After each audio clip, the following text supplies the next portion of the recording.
আসসালামু আলাইকুম, সবাই কেমন আছেন? আশা করি আল্লাহর অশেষ রহমতে অনেক অনেক ভালো আছেন। আমি Taslima Hiya, welcome back to my channel. চলে এলাম আপনাদের মাঝে আজকে স্পেশাল একটি রেসিপি নিয়ে। আজকের রেসিপিটা হচ্ছে কাচ্চি বিরিয়ানি। আমি বাসায় বানানোর চেষ্টা করছি খুবই সহজ উপায়ে, ইজিভাবে, যাতে করে আপনারা বাসায় রান্না করে খেতে পারেন। আর আমার মনে হয় ঘরের খাবারটা আসলে অনেক বেশি স্বাস্থ্যসম্মত হয় বাইরের খাবারের থেকে। তো দেখতেই পেলেন আমি গরুর মাংস টুকরোগুলোকে একটু বড় বড় করে নিয়েছি। কাচ্চি বিরিয়ানিতে সাধারণত গরুর মাংস টুকরোগুলো একটু বড় বড়ই হয়, আর তেহারি করার সময় একটু ছোট ছোট করে নিতে হয়। তো আমি বড় বড় মাংসের টুকরোগুলোর উপরে আমি 1 কাপের মতো পেঁয়াজ বেরেস্তা দিয়ে দিলাম। পেঁয়াজ বেরেস্তা দিয়ে আমি এবার আপনাদেরকে দেখাবো আস্তে আস্তে সব মশলাগুলো অ্যাড করে নিব।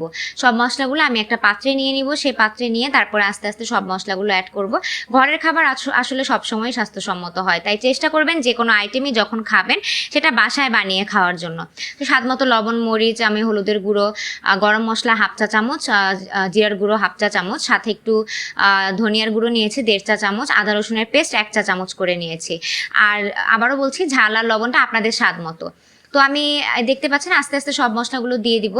তো এই করোনাকালীন সময়ে আসলে আমরা সবাই বাসায় বসে থেকে খুবই ক্লান্ত, খুবই বোর হচ্ছি। একটানা যখন সবাই বাসায় বসে থাকে তখন আসলে আর কনসেন্ট্রেশন থাকে না যে আসলে কোনো একটা কাজে কনসেন্ট্রেট করব, বা তখন আর ভালো লাগে না। আসলে বাসায় বসে থাকতে একটা না কারোই ভালো লাগে না। তো তাই কি বলবো, সবাই মানসিকভাবে সুস্থ থাকার জন্য চেষ্টা করবেন। মানসিকভাবে সুস্থ থাকলে আসলে সব রকম রোগ থেকে এমনিই মুক্ত থাকা যায়। আমি আমার সব ভিডিওতে এটাই বলি যে মানসিকভাবে সুস্থ থাকবেন।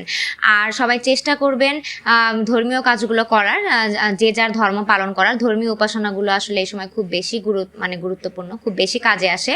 তো এবার আমি সব মশলাগুলো এক এক করে দিয়ে দিচ্ছি। তার আগে বলে নিচ্ছি, যারা আমার চ্যানেলটি এখনও সাবস্ক্রাইব করেননি, সাবস্ক্রাইব করে পাশে থাকা বেল আইকনটি প্রেস করে দিবেন। তাহলে আমি যখনই নতুন কোনো ভিডিও আপলোড দিব আপনারা সাথে সাথে নোটিফিকেশন পেয়ে যাবেন। আমি 1 টেবিল চামচের মতো একটু লেবুর রস দিয়ে নিলাম, জাস্ট একটু হালকা দিয়ে টেস্টটা আনার জন্য দেওয়া আর কি, এছাড়া কিছুই না।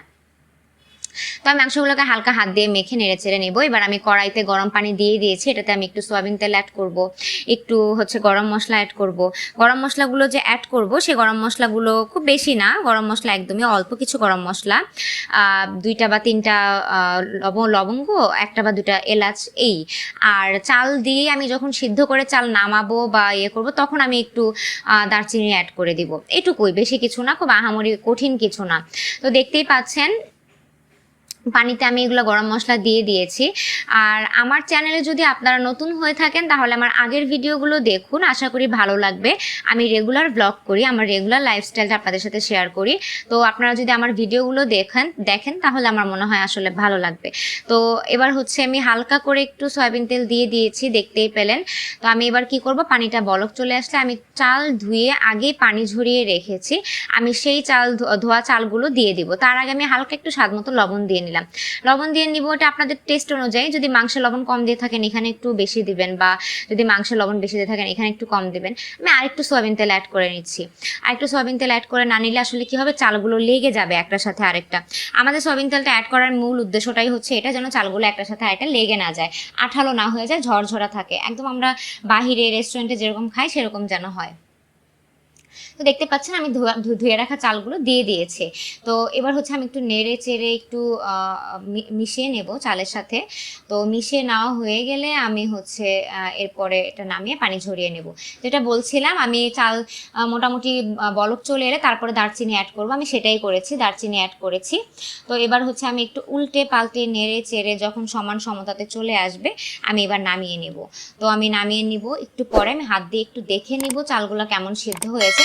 পুরোপুরি সেদ্ধ করা যাবে না, পুরোপুরি সেদ্ধ করলে আবার গলে যাবে, যেটাকে বলে একদম আঠালো হয়ে যাবে, তখন খেতে ভালো লাগবে না। একটু ঝরঝরা রাখতে হলে চালগুলোকে হালকা শক্ত শক্ত রাখতে হবে, হালকা শক্ত শক্ত রাখাটাই এর মূলত কাজ।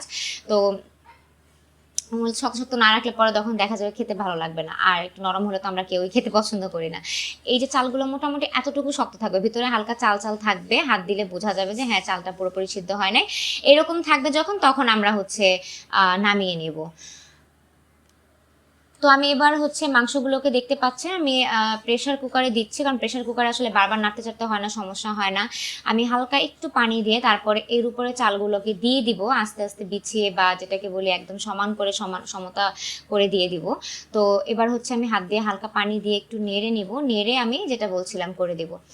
আমরা সবাই হচ্ছে কম বেশি এখন একটা ট্রমার মধ্য দিয়ে যাচ্ছি। আশা করি আল্লাহ সুবহানাহু ওয়া তাআলা আমাদের এই ট্রমা থেকে বের করে আনবেন, আমাদের এই বিপদ থেকে আমাদের মুক্ত করবেন। সামনে শীত আসছে, আপনারা সবাই একটু সাবধানে থাকার চেষ্টা করবেন। শীতকালে করোনার প্রকোপ অনেক বেশি বেড়ে যেতে পারে, ঠান্ডা কাশি জ্বর যাই বলুন না কেন, তাই একটু সাবধানে থাকার চেষ্টা করবেন যাতে করে আমরা অসুস্থ না হয়ে পড়ি। বাসার ছোট বাচ্চাদেরকে একটু সাবধানে রাখার চেষ্টা করবেন যাতে করে তারা সুস্থ থাকে। যারা বাসার বয়স্ক বা মুরব্বী যারা আছেন তাদেরকে একটু খেয়াল রাখার চেষ্টা করবেন, এই আর কি। তো আমি চালগুলোকে ভালোভাবে বিছিয়ে দিচ্ছি, এভাবে একটার উপরে আরেকটা বিছিয়ে দিচ্ছি, দেখতেই পাচ্ছেন। তো বিছিয়ে দেওয়া হয়ে গেলে আমি ঢাকনাটা দিয়ে সিটি দেওয়ার জন্য বসিয়ে দেবো চুলাতে। তো মোটামুটি 30 মিনিট লাগবে আপনার হতে পুরোপুরি, কারণ যেহেতু চালটা সিদ্ধ আগেই করা হয়েছিল, গরু মাংসটা সিদ্ধ হতে 30 মিনিটের মতো লাগবে।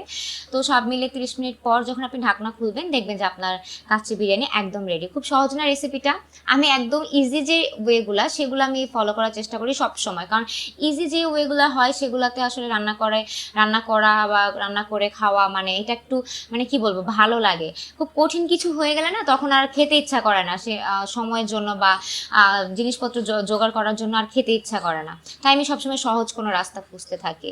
তো আমি এবার একটু পরে আপনাদের মাঝে চলে আসবো রান্না করা ইয়েটা নিয়ে, বিরিয়ানিটা নিয়ে। তার আগে একটু কাঁচা দুধ দিয়ে নিচ্ছি উপরে, কাঁচা দুধটা দিলে একটু ভালো মানে স্মেল আসবে, গন্ধটা ভালো আসে, খেতে ভালো লাগবে, এই আর কি।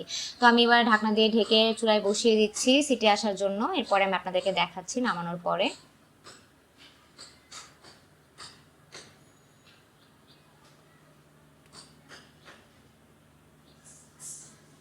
তো এই ছিল আমাদের আজকের বিরিয়ানি, খুবই ভালো হয়েছে খেতে, দেখতেও ভালো হয়েছে। সবাই ভালো থাকবেন, সুস্থ থাকবেন, আর আমাদের চ্যানেলটি সাবস্ক্রাইব করে দেবেন, লাইক কমেন্ট শেয়ার করতে অবশ্যই ভুলবেন না। আল্লাহ হাফেজ।